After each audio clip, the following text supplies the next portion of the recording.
you guys talked about email as a vulnerability.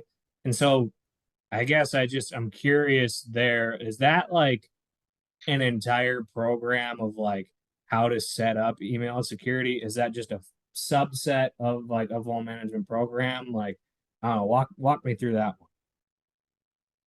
Well, first of all, email is the worst, and I would Yeah, normal strongly thing. recommend that all companies avoid using it if possible, as much as possible. If you have something like Teams or Slack or even Discord, anything besides email is going to be more secure. Security was never intended, email was never created with security in mind. Back then, back in the early like 50s and 60s, they didn't even want passwords on systems. They fought IBM, like the original MIT hackers would fight MIT or fight IBM for putting passwords on machines. They created email back in the days when all of this was free between universities and government. Security was not something they were concerned about. Nowadays, when we talk about all of the things that we've tried to add for security, like SPF, like DKIM and DMARC, this is all stuff that we're trying to bolt on to try to verify who is sending me this email, because we're getting a lot of spoofing. This is still the most common attack vector, where the vulnerability is us. It's the human element, and the attacker knows that. So they're going to send an email to employees of the company trying to pretend like they are a coworker, or they're the CEO, or they're one of the IT provider. They're a member of I the like to IT pretend. department. I like to pretend to be a job applicant. Yeah, tricking HR by sending them a PDF of your resume, but it's actually a weaponized PDF to gain access. So, Maybe even better in a Word doc. I would love it if everybody could stop using email. I know that's not in reality possible. We're still going to have email during, maybe forever. We're going to be stuck with email, but Dan, still, the world needs dreamers like you, buddy. I'm still going to open every time I get a chance to talk about email security. I'm always going to open with that and say it's not secure. And there is no silver bullet. There's no perfect security for email other than just not using it. Well, when you look at, oh, go ahead, Joe. I was just gonna say, I mean, like you said, it wasn't built with security in mind. Anyone can send anything to an email address. It's completely open, right? There's no, acceptance on the other side. Like, do you want this? Yes or no? It's like, no, it's just coming into your inbox now. Thank you. Have a good day. It's just very, and it's designed to be that way. And yeah, you can try to close it off by only accepting email from contacts and some other things, but that's almost no one does that. If you look at the messaging applications, you generally speaking have to be invited, right? You have to be invited. There's kind of a two-way, there's an authorization process of some sort that happens in order to initiate a conversation. So Text only, I would say if you have to use email at all, use text only. We see a lot of exploits happening through HTML because embedded links or iframes or like hidden pixels with pictures with tracking pixels. If you can switch your email to text only, you kind of eliminate that whole class of threats. You mentioned DKIM and SPF earlier. I mean, if you guys are the professional attackers, like how effective are those technologies? It can be effective if it's configured correctly, but a lot of times when we scan a domain looking for vulnerabilities to spoofing, it's not configured correctly. So, it doesn't help. I've never personally ran into a lot of trouble getting any phishing emails delivered. Like, I've never ran into a lot of trouble on it. I think that there's a lot of security features out there the intent is to filter email of malicious file types. And yeah, that works in a certain way, but there's a lot of different ways to approach file types that are getting delivered as attachments.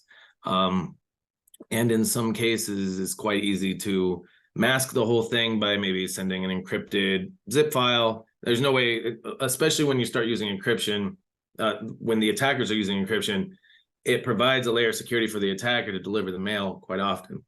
It's hard for a lot of different, email security filters to be able to look into that in a deep inspection perspective. And every network is different enough that, like I said, I've never ran into too much trouble. I've had to mess with emails, in any of the times that I'm trying to send phishing emails, I might have had to mess with them, might have to find ways to bypass.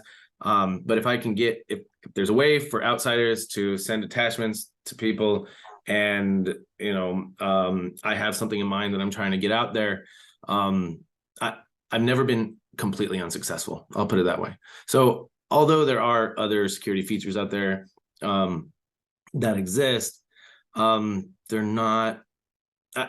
I wouldn't say that there's any out there that really, make me feel like, oh, okay, there's no way I can do phishing here.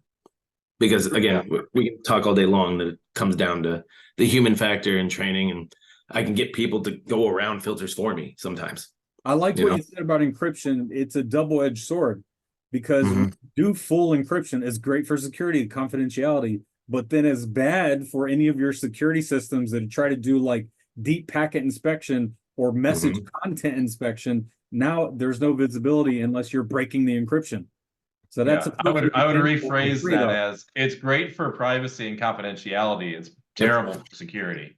It's funny. I had at one point I had a dual role. It was chief security officer and chief privacy officer, and I always used to tell my boss, I was like, look, these two hats conflict naturally, right? Like the privacy officer in me wants everything to remain private and confidential. The security officer in me wants access to see everything, right? And it's like it's a natural conflict, that between those two roles. And email, I feel like email is kind of like stuck in that conundrum of being open and trying to maintain confidentiality, but at the same time it's so open that you really can't allow for it to be completely open without any security controls. But I mean, what are there some security controls that should be implemented that maybe you see aren't normally? The biggest one that everyone can do, even us, it's all about education and awareness. That is the most important control for email security. It's not technical, it's more administrative, providing training and awareness. But every human being that is receiving and sending email is a sensor, and that everyone has their own level of awareness about if this email is good or fishy or weird. And it's hard to teach people what is weird, but I'll give you an example. This company that I was working at, one of the executives got an email from a .gov, which you might think has better security than most. But that user who got the email, it just felt off. It felt weird. So they sent it to the security team, sent it to us. I was the head of security, and said, I don't know, there's something weird about this email. I wasn't expecting it. So our recommendation was to contact the person using a different channel, message them, call them, text, send a message on LinkedIn, but use a second communication channel. And then they did, and we found out that .gov had been compromised that morning. And it was only because the person that received it had the right level of security, education, awareness, and training to know vigilance. And that's a control that I would say is number one for email security. As long as you're doing that, and that's like basic thing that every company should do.